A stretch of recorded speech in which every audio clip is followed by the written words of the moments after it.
The Prague Statement is a publication by all of the environment protection agencies across the European Union explaining and demonstrating the evidence for the case that says that good environmental regulation and achieving high environmental standards is not a dead weight on business and the economy, but is a real opportunity for both businesses and national economies in driving innovation, in reducing risk, in anticipating new technologies, in opening up markets, and in reducing costs. So the thesis really is achieve high environmental standards, embrace environmental regulation with enthusiasm, providing it's good and modern and risk-based regulation because it's good for your business.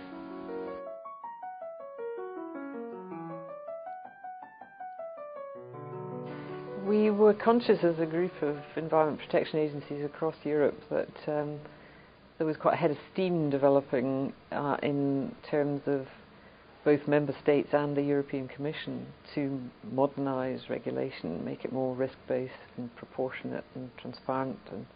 But that was accompanied also by quite a strong push from business across Europe and in some cases also by governments in member states to deregulate rather than better regulate. And so we were anxious really to make the case that we believed was there and that we believed as a set of environment agencies we could pull together with good evidence that good regulation and effective adherence to high environmental standards wasn't a kind of dead weight on business, but actually promoted innovation, reduced their costs, helped them become competitiveness, gave them a distinctiveness, endeared them to the public, and probably helped them with their employees as well. And so we felt that there needed to be a pretty distinctive statement of that, and getting together as a group of environment protection agencies to do that was the first time that had happened across Europe, so it was a bit of a first.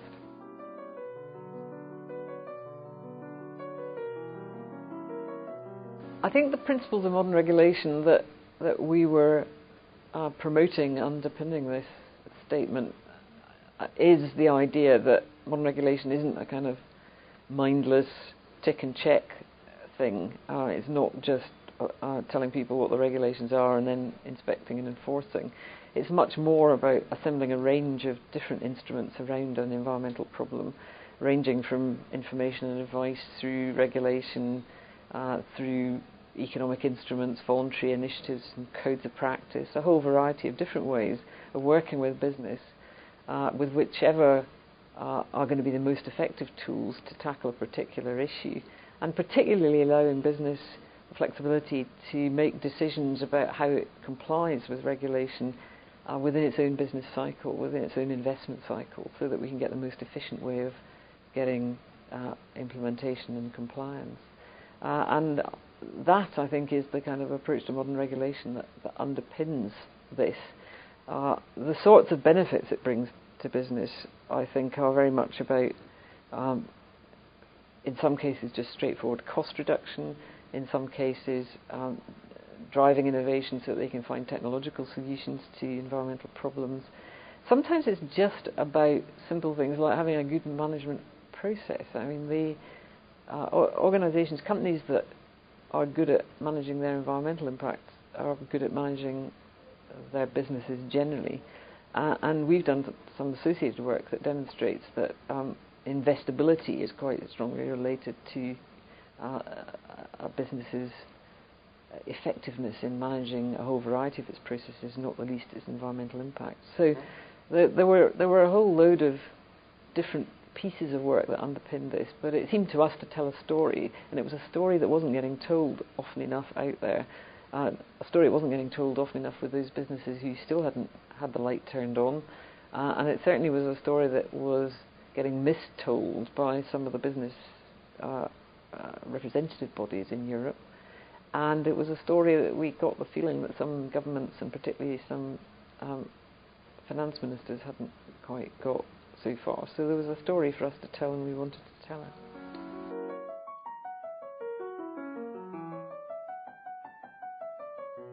I think the kind of modern regulation philosophy that underpins the Prague Statement, combined with the fact that we can demonstrate through this evidence that adherence to good regulatory standards is good for business means that people who are out regulating business have got the ability to talk with some confidence about the sorts of benefits that business can get from that, from embracing these environmental standards, from aiming for an effective environmental management process that will produce good levels of compliance. And that means that they're talking on a kind of equal basis. It's not, I'm your regulator and I'm going to make life difficult for you. It's, I'm your regulator and I'm here to help you.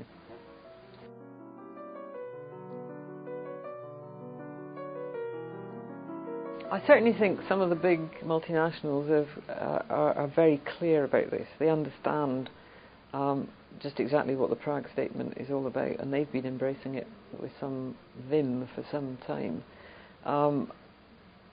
But governments have a lot to do to signal that. And for me, it's very important that governments also embrace the philosophy that we're putting forward in the Prague Statement and persuade businesses that going for good regulatory performance and high environmental standards is good for them, rather than giving them the message that regulation is the dead weight, it's a cost rather than an opportunity. If governments give the wrong signals, even the best motivated companies begin to lose heart. So it needs both. It needs not only vision from boardrooms, but it needs vision from cabinets as well.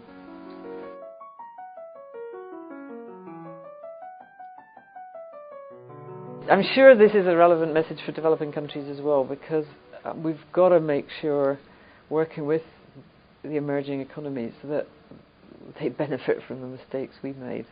And one of the mistakes we made was the idea that you could somehow put up with polluting technology until you got richer, and then you could invest in less polluting technology, by which time it's too late. We've seen the impact of that on water quality, on air quality, on biodiversity, on the sustainability of soils, on a whole variety of issues, including depletion of natural resources. So we've really got to work with the developing countries to demonstrate to them that good environmental standards, ab initio from the start, are going to be a way of avoiding big heartache further down the line in terms of environmental cleanup. And particularly if we can make regulatory systems in developing countries as risk-based as possible and as non-bureaucratic as possible, and starting from the concept of a range of tools, we can make sure that some of the problems of over-regulation, over-prescriptive regulation can be avoided for the future. So there's a lot that the developed world can help tell the developing world to avoid in the process of developing regulation. And it's good that we're beginning to get the kind of philosophies and the research and the underpinning ideas that will help in the huge amount of developmental work that's going in partnership between the developing and the developed world at the moment.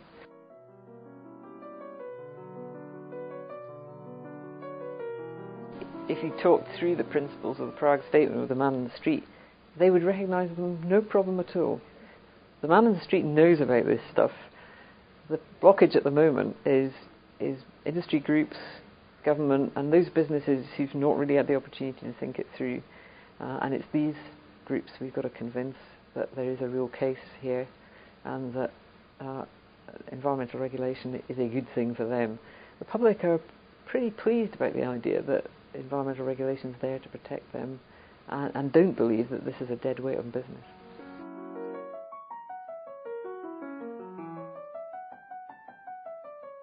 It would be extremely valuable if INECE was able to take the Prague Statement message forward, not only in the developing world but generally.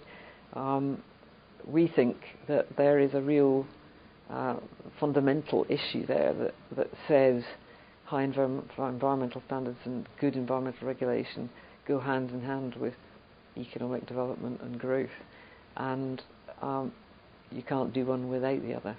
You might think you can for a short period of time, but growth without good environmental standards will eventually come and bite you where you're not expecting it. So the work that INECE does across the world in a whole variety of settings and economies is extremely valuable, and we'd be delighted if the Prague Statement were part of that.